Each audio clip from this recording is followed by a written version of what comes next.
sold the idea that financial independence is all about some number on your account statement, or even worse, that you don't qualify because of where you started out. That's just not true.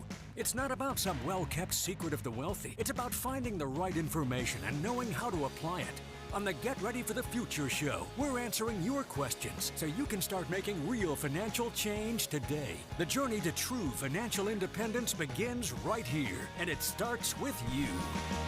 Coming to you from the 6th floor of 3 Financial Center in West Little Rock, Arkansas, this is the Get Ready for the Future show. And I'm Scott Inman. Along with me today on the show is Janet Walker, co-founder of GenWealth Financial Advisors, as we get set to answer your questions for the next 30 minutes about money, retirement, investments, the economy, whatever is on your mind. And we've got 4 questions teed up to do that today. But we do want to start off by telling you that if you haven't sent your question in and something is on your mind money related, it is very easy to get a question to us. We have a phone number you can call and leave a voicemail, or you can send a text message to. The number is 501-381-5228. There's also an email. It's show@getreadyforthefuture.com. So whatever's on your mind, send it in, and maybe we'll get your question on the air next week. And we've got some good questions, Janet, this week, and it's going to be kind of economy-driven and as it relates to the stock market and someone's investment strategy. But we're going to start off today with Mike via text message.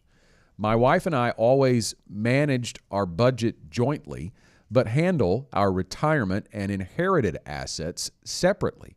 My wife decided to hire an AUM fee-based advisor. Should I join her to keep our plans in sync? Mike, thanks very much for the text message. And I think, Janet, we'd start here by just saying there are all types of scenarios. There are all types of situations in a household. But generally, we're going to encourage spouses to work together when it comes to all manners of finances, but especially retirement planning. Yeah. So one of our questions back to you, Mike, would be, to ask yourself why you guys have taken a separate approach in the past. And it may be that you need to continue to take a separate approach in some ways, but there are some things that even if you want to handle your money separately, that really need to be done together as a household. And let's kind of talk about some of these situations, Scott. So it might be that, you guys are on a second marriage, and so maybe you have what I'll call a Brady Bunch, blended family. You've got his kids and her kids, and that impacts inheritance and what all of that looks like. But one of the things that comes to my mind is Social Security, that regardless of how you feel about handling your investments separately, Social Security really is a household question. And Mike, I don't feel like the Social Security Administration does a really good job of explaining that to people. You get your statement and your wife gets her statement, and there's nothing that you get without asking for it that says, oh, by the way, there's this claiming strategy that involves the spouse's benefit. So it really is important in that way, and some others that we're about to talk about, to look at this from a household perspective, Scott. Yeah, and I think that it is important to draw a line between the way the assets are titled, whose possession they are, and how they get incorporated into an overall retirement income plan. So certainly your retirement accounts are going to stay separate in terms of your wife's name's going to be on hers and your name is going to be on yours, and that cannot change. An IRA remains titled in the name of the person who opens it, because that has got to be dealt with from a required minimum distribution standpoint, which is tied to your age and your life expectancy. So that's going to stay in individually registered names. And I do think inherited assets are a little bit different. So I would also go that route too, because if you've inherited that, if let's say Mike has inherited money directly from his parents, then I do think that money might have a purpose that is different than the overall household, right? So that could be a one-off situation as well. So there are some variables in that, but when it comes to the overall retirement plan, I think it's natural to make a transition into retirement income planning together, especially if you, as you tell us, you're already managing your budget jointly. So you're used to working together on spending and developing that plan, and retirement is essentially an income problem not an asset problem. So you have to work through the expenses of your retirement, what you're going to have to be dealing with there, and to come to an agreement on what your desired income is going to be. What does retirement look like? What do you want to do? How do you want to spend your time? And that helps determine the cost of retirement. Absolutely. So it's really important to just begin to have those conversations as a couple. And, Scott, sometimes we still have people who will, even if they're on the same page in understanding the spouse's investments and that type of thing, that they want to handle those differently for whatever reason. So we want to be respectful of that, but also to help you understand that at the end of the day, this is money that will be coming into the household to cover the household expenses. And there are some variables that are really impacted by the spouse. Yeah, so the retirement income plan certainly needs to be built from a household perspective, and including both of you on that. So I do want to kind of get to the second half of the question as well, and that's the part that he says, my wife decided to hire an AUM fee-based advisor, and should I join her or to keep our plans in sync? I do think generally using the same advisor and consolidating all of that under one umbrella makes sense. But I do want to kind of speak to the AUM fee-based advisor. People who are listening or watching online may not exactly understand what that means, but AUM is an acronym. It stands for Assets Under Management. And the AUM fee-based is basically the advisor is charging a fee as a percentage of the assets under management. So, for instance, if there's $100,000 being managed, they might be charging a 1% annual fee on the balance, which would be $1,000. So you're paying that advisor for the management of the investments and potentially some planning. So the advisor would charge fees as a percentage of those assets managed. But that's not the only type of fee arrangement, and it doesn't mean it's always best for every dollar that you have invested. You're exactly on point, Scott. I think it's important for investors to understand that your advisor, in my opinion, should be able to make a choice on how you pay them, meaning you pay them in the least expensive way possible relative to the investment that you're getting. So let me give you some examples. And I'm not recommending any particular investment here. It's just I'm going to use some examples so you understand the difference in how an advisor is compensated. So an advisor is either going to be compensated on fee-based, which Scott has already talked about some, or on a commission basis. We at GenWealth do not believe that one is good and the other is bad. It depends on how you're going to utilize the investment. So I'll use real estate as an example. We have, for a long period of time, for a portion of a retiree's plan, we will often use something called a non-traded REIT, a real estate investment trust. Again, I'm not making a recommendation, just talking about the compensation on this. So if you're going to buy a building, then do you want to buy it one day and sell it the next, or even buy it one day and sell it in a few months? You're not looking in this aspect of your portfolio, you're not looking for a quick turnaround on this investment. This is more of a buy and hold approach. So do you want to pay your advisor a one-time commission, or do you want to pay them a percentage of that each year for maybe a 10-year hold? So in that example, the least expensive way for you to own that is on a commission basis rather than on a fee basis. Now let's flip that. And let's say that you have some investments that are going to be traded regularly. You're looking for very active management, so an advisor might buy or sell frequently in that account. In that case, you don't want to pay a commission because you don't want them going, hey, if I do this, I really think you need to sell this one and buy that one, but if we do that, it's going to cost you money just to do the buy and the sell. So in that case, it's better to have a fee-based approach. So that's the reason behind our thought on not thinking that one is inherently good or bad and the other is the opposite, but there is a time and a place for each approach, and it's very important that you understand the pros and cons of both. So back to that question, I would encourage Mike to focus more on the services that are being provided than on how they are going to be charged fees. And for instance, are you receiving a written retirement plan as a part of those services from that advisor? How the advisor is compensated matters less than what the advisor is going to do for you. And we do believe, as planners here at GenWealth, that the plan should dictate the investment strategy and even the type of account potentially that the investments are held in. So I'd work through that, make sure that your wife has chosen well there. And then if she has, certainly I think I would recommend keeping the plan in sync by having the same advisor to work with, because it is a relationship at the end of the day, and working with an advisor that has both spouses in the same room with them makes sense for sure. So Mike, thanks for the question. Next up, it's Gail from Little Rock. I've got $2.8 million in retirement savings at age 57. I don't plan to retire anytime soon unless something happens where I have to, so I feel like I'm pretty set. I'm worried about inflation, though. How do I know when enough is enough? And how do I keep my money from diminishing in retirement if inflation keeps its pace?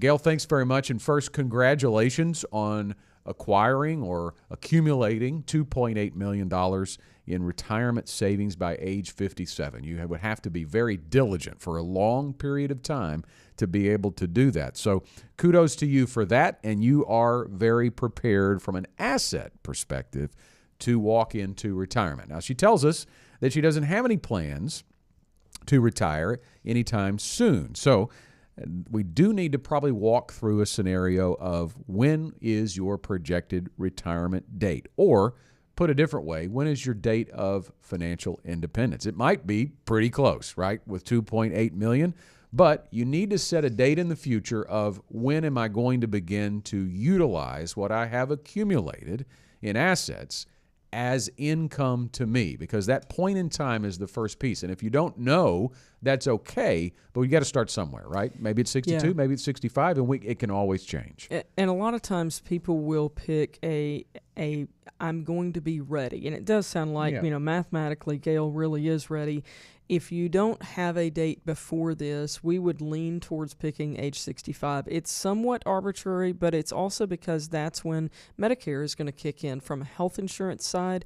And there's nothing that says if you plan for age 65 that you can't continue to work beyond that date. But as Scott was indicating, pick a timeline where you say, I want to know that I know that I'm ready to retire at that point. For me, it's 59 and a half. I plan to continue working beyond that, but I want to know that I'm absolutely ready at that point. So we would also encourage you to think about, you've looked at this at least in this question of more of an asset perspective, but retirement, we would say, is really more of an income problem to be solved rather than an asset problem to be solved. And we'll delve into that a little bit more, but if you came in with $2.8 million and you said, I just need a very small amount of income per month, and I'm also going to have Social Security, then you're great. If you come in and you need, quite a bit of income per month, and we see everything from small to large numbers on that monthly income need. If your income need is high, then you may not be in as cushy of a situation as it looks like at this point. Yeah, so let's talk about the second part of her question. I'm worried about inflation, though. How do I know when enough is enough? Well, I think the first piece of that is we've talked about, right? We have to pick a retirement date in the future. That will allow us to see where your assets could potentially land in value based on what you're contributing and future growth. So you'll know how much you have, but knowing enough is enough is determined by the income plan. So that could be part of the equation to determine that. But to keep your money from diminishing in retirement if inflation keeps its pace, that's the second half of the question. No if there. Inflation is going to likely keep its pace over the course of your retirement. So you have to battle that in such a way that your investment strategy remains, at least with a piece of your portfolio, in a growth strategy. And I think for some retirees, this is easy to absorb, but for others it's not, because they will talk to us oftentimes in terms of, I've got to get out of the market ahead of retirement because I don't have time to make this up, right? If I lose 20% of my portfolio, I don't have time to make it up because I'm planning to retire in the next year or so. And they view, Janet, retirement as a full stop from an investment risk perspective. Yeah, we've seen people view it as a full stop. We've also seen people view like there's no yield sign, there's no nothing. They just keep on going because the recency bias of if there's been a really good market, they think that's just going to continue. Things will always change, one direction or the other. Things will always change. And I think this is a good place to share a story from years ago in GenWealth history. There was a lady, she didn't come to us until 2007. For today, we're going to call her Linda. We share her story in our book as well. But when she came to us in 2007, she was in a very different situation than when her retirement actually began. Linda was able to accumulate $1.3 million by the age of 50, and she decided to retire early. Now, when you retire before 59 and a half, and Gail, this is you for a little bit longer at age 57, when you retire before 59 and a half and you're taking income from your retirement assets, then there are some restrictions about how you do that. The IRS has some rules about you do a calculation and you have a set amount of income that once you start taking it, you have to take that amount, substantially equal periodic payments is what it's referred to, until either 5 years or to age 60, whichever is longer. You do have an opportunity to change it once, but only once. And again, it's still tied to only a few ways to calculate that dollar amount that you withdraw. So Linda had started taking income from her $1.3 million at age 50, but here's the key. That was in the year 2000. It had followed, the roaring 90s, if you will, when everything was on fire in the market. It was fabulous. But 2000 was the first of the 2000, 2001, and 2002. Those were the three worst years our country had seen since the Great Depression. So, Scott, we had there what we refer to as sequence of return risk. She retired into a down market and didn't know it at the beginning of 2000. So she went through those 3 years that were pretty atrocious in the market and was depleting those assets rather rapidly because there had not been a plan put in place for her to be able to withdraw income regardless of what the market gave her in return. So her returns were her income was very dependent upon the returns that they had seen in the 90s. That's not what she retired into. So by the time she came to us in 2007, she was 57 years old. She was still tied to that required income stream, that calculation of the substantially equal periodic payments, and her $1.3 million was down to $300,000. Scott, it was the worst appointment I've ever had in my life because I had to sit across this 57-year-old, the table from this 57-year-old grandmother and tell her, we can't help you. You're going to have to go back to work.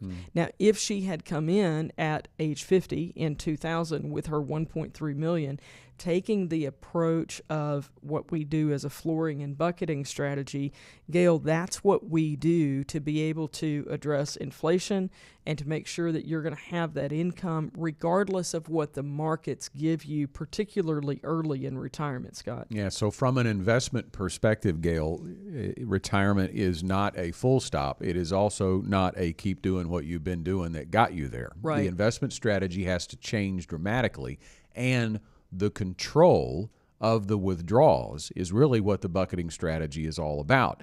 If you have conservative investments set up to take near-term money, then if the market goes through what it went through in 2001, 2002, 2003, that money for that 3 years is not affected. And our online viewers are seeing that bucketing strategy there. You see the first two buckets are considered a conservative investment strategy. So you're controlling that piece of your withdrawal strategy rather than just taking it out of aggressive investments. Now, the flip side of Gail's question is, how do I battle inflation? That's the growth end. The other end of the bucket is still exposed to the stock market in some diversified fashion. So if the market goes down, those assets will likely lose value in the near term. But what do we know if we keep going past 2003? This money is set up in your investment strategy to not be utilized as income. In other words, no investments are planned to be sold for potentially 15 years. Well, let's go out from 2000 to 2001 in 15 years, where would we be, right? 2015. We've had a surge of growth since that time frame. So it's built to let time heal the wounds in the market, let it continue to grow. And the reason you need to do that is, back to your inflation question, Gail, you have to be invested in asset classes that have historically outpaced the rate of inflation, because your dollar, your buying power, is going to diminish flat out. And so you have to grow beyond the rate of inflation. And there are only two asset classes in history that have done that, and that's the stock market, or stocks, and real estate. Yeah, Gail, I think the underlying principle here is control what you can control. Yep. You cannot control what the markets are going to give you. You may not be able to control when you retire. Some people get that opportunity, some people do not. What you can control is how you invest those assets relative to an income plan that should be structured so that it will work regardless of what you can't control, like the market. You've done a great job, Gail, acquiring wealth. Now let's make a plan to make sure that you carry it on through the rest of your life with the income that you want. Gail, your question, great question. We're going to name it our question of the week. We're going to send you a free Get Ready for the Future Show tumbler for being the question of the week. We'd just like you to email us to show@getreadyforthefuture.com to claim it. Next up, it's Peter from Bryant. With recent economic growth, should I be more aggressive with my investments now? Or is this a sign I should be more conservative as I approach retirement? Peter, I'm going to say, first of all, let's not create an investment strategy based on signs. We don't know how old you are, and I think that matters greatly. Your risk tolerance matters greatly, but I would not look at recent economic growth, and I don't know how recent we're talking about, if we're going all the way back to COVID and since then and seeing what the market's done, or just this year, where he's attributing his belief that we're having recent economic growth.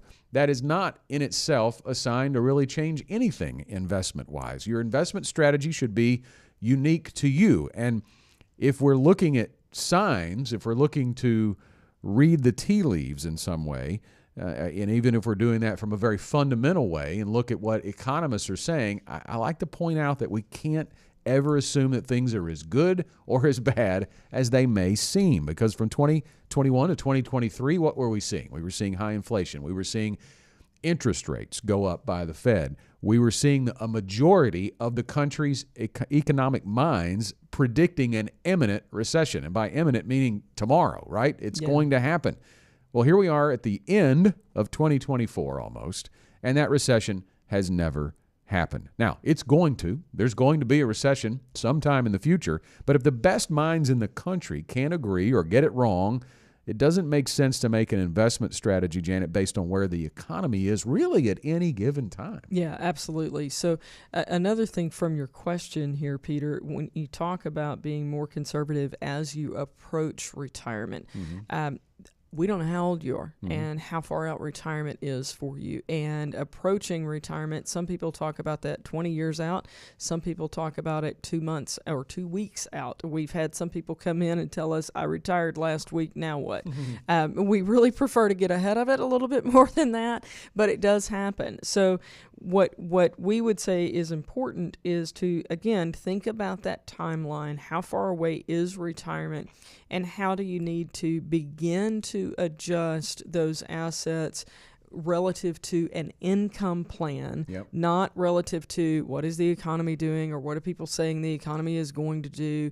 Again, very much like we talked about in the question from Gail on our last question, it is way more about solving for your income regardless of what the investments are going to do in any short-term time period. Yeah, absolutely. And I want to bring back up the bucketing graphic if we can, Casey, because I think this is really easy to build off of the last question. So we're talking about in retirement, this is the way this needs to be set up, and your money needs to be diversified in such a way that the early buckets are conservative, the middle bucket is moderate, the outer buckets are growth.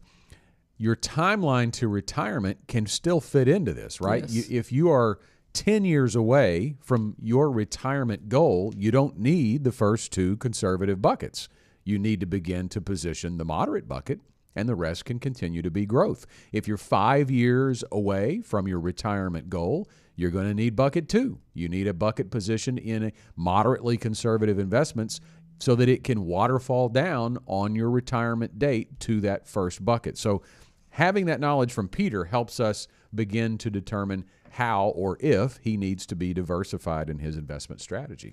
Yeah, I think that the buckets that speak so much to what we were talking about earlier about, whether retirement is a stop sign or a yield sign, and it really is appropriate for you to diversify those assets before you get to the point of retirement, and diversification relative to when those dollars are going to be used, not, Scott, what we, so often hear people talk about still about, I've got diversification, I've got a 60-40 allocation, but if you're planning to take income from that 100% pool of investments as opposed to taking it from the more conservative elements, you really are not answering the issue of how to deal with retirement income consistently in your retirement. Yeah, and I'll finish up, Peter, with this before we move on to our final question. If you do want to go after some more aggressive investments, if you're into individual stocks, if you want to really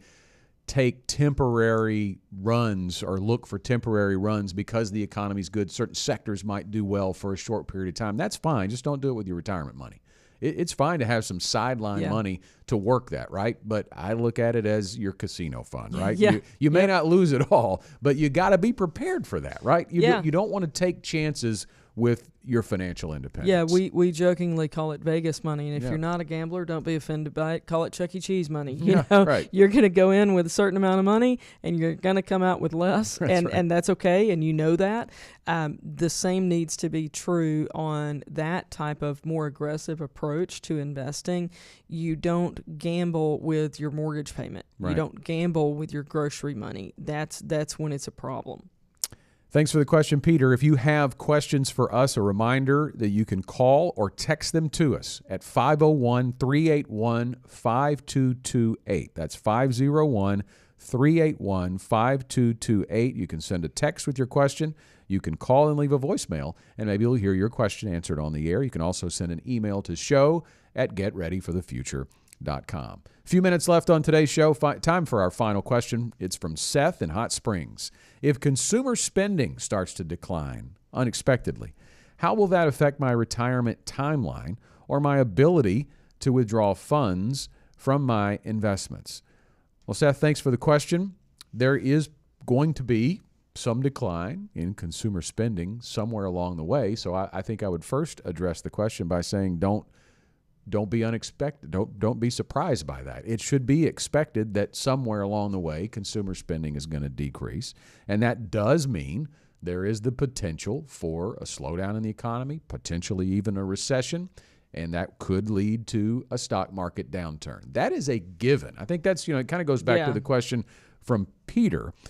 You shouldn't ever be caught off guard by any of these things that are going to happen. You mentioned recency bias earlier in the show. I think that's where people get to is the market's going up and up, and I get it. I like to look at my own accounts and never see them go back down. Yeah. But you have to expect that that's going to happen. So if you can get to that mindset and understand that if you're going to invest in the market, the values are going to go down in the short term, how will that affect my retirement timeline, Seth writes, or my ability to withdraw funds from my investments? Your retirement timeline, Janet, should not be affected at all based on a downturn in consumer spending. Again, it goes back to the beauty of the buckets, that if you have set those buckets up to provide income at the time that you need them and those are invested accordingly, it's really irrelevant what is going on in the more growth-oriented buckets. And I'll also talk a little bit here about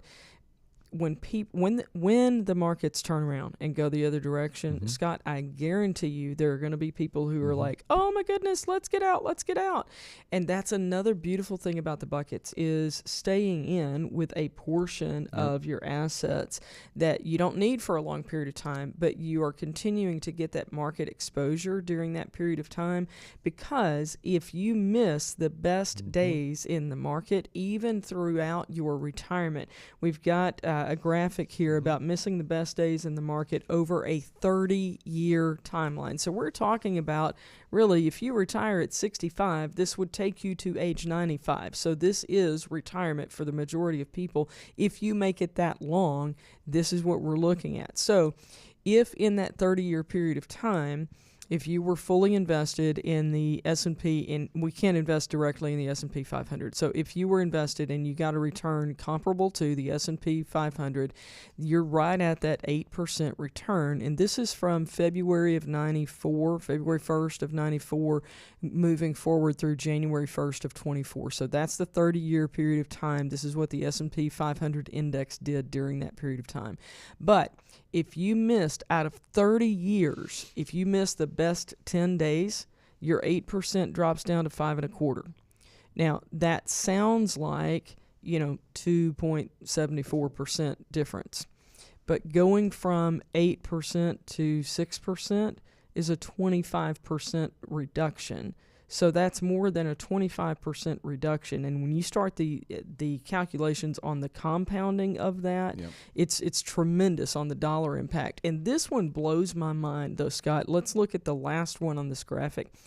In 30 years, if you missed the best 50 days, so that's 1 to 2 days per year, if you missed the best 1 to 2 days per year over a 30-year time period, your positive return has now turned negative 0.86%. So let me just say now, I'm just going to stand here in the pulpit and preach for a little bit. When the market turns around, not if, when the market turns around, stay in, because you will have already realized that loss, it's already down before you know it. And if you just run and get out of it, Scott, we had people after 2008 who would come to us. It was their first introduction to GenWealth, but they had gotten out in 2008, and they were coming to us in 2015 still in cash, and in 2017 still in cash. So think about how much that impacted their overall retirement. Yeah, and I think it's not on this graphic that we just looked at, but we have seen other graphics before. The reason for that is, if you think about consumer spending starts to decline, and Seth, you jump off of the edge of the market and just say, I'm out and I'm going to wait for things to get better. Of course, perceptually, like you think it's going to get better, right? So you think you're going to wait it out and miss all the downturn, but you probably have already ridden it down before you make that decision. And the reality is, some of the best days in the market over the last 50 years have happened in the middle of a bear market. The market has gone down, and there are some spikes inside of those bear markets, and those are some of the best days. So if you aren't invested on those days and you wait till you feel better about where things are economically, you will have already missed a lot of the best days. Perspective from Casey, 30 years is right at 11,000 days. Wow. Not all of those are market days, obviously. Right. But that's a lot of days, and if you miss just the best 50 of them, you're negative. And that's one of the reasons working with an advisor is behavioral as much as it is picking investments. It's holding hands with someone and saying, don't do the wrong thing at the wrong time for the wrong reason, and that would be the wrong thing at the wrong time for the wrong reason, Seth, is jump out of the market because you think things are going to head south. You heard the bell there in the background, and that means we are out of time, almost out of time for this week's show. It's time for our final thoughts, Janet. I'm going to jump the gun. Before Thanksgiving and before Christmas, I'm going to talk about New Year's resolutions. All right. Because I know it's going to start coming up in the next few weeks. I'm not really a New Year's resolution. I'm let's do something that can actually bring change. Not working out for 3 days and then quitting. But think about things that can bring change. I would say that educating yourself about your finances is a tremendous opportunity. So I would encourage you to, during the next year, throughout the next year, go to getreadyforthefuture.com/academy and look at what no cost events. We have free educational events. We are education driven, strategy based, and team delivered. And we are going to continue to bring you education about your money so that you can reach your true financial independence. So when you start talking about those things that you want to do differently next year, financial education should be on that list. Yeah, our mission is to help people discover, protect, and share true financial independence. And that's how we do it through the radio, through our podcasts, online, through our resources available online at our website, getreadyforthefuture.com, and through our workshops. We want you to come work with us. But if you never do, we also want you to improve your financial situation in life. Another way you can do that is to download our free 7 steps to unlocking financial independence. You can visit getreadyforthefuture.com/steps and get that for free. Download it and begin working on some of those steps. And that's all the time we have for this week's show. Hope you enjoyed the questions. Hope you enjoyed the feedback and the answers we gave. And if you have a question for us, please don't hesitate to call and leave a voicemail or send a text to 501-381-5228. And we'll see you next time. The GenWealth financial team is available to you 24/7 at info@getreadyforthefuture.com or call our offices at 866-653-PLAN. That's 866-653-7526. You should personally consult a financial advisor before making any investment, and no strategy can assure success. Securities offered through LPL Financial. Member FINRA SIPC. Investment advice offered through Independent Advisor Alliance. Independent Advisor Alliance and GenWealth Financial Advisors are separate entities from LPL Financial.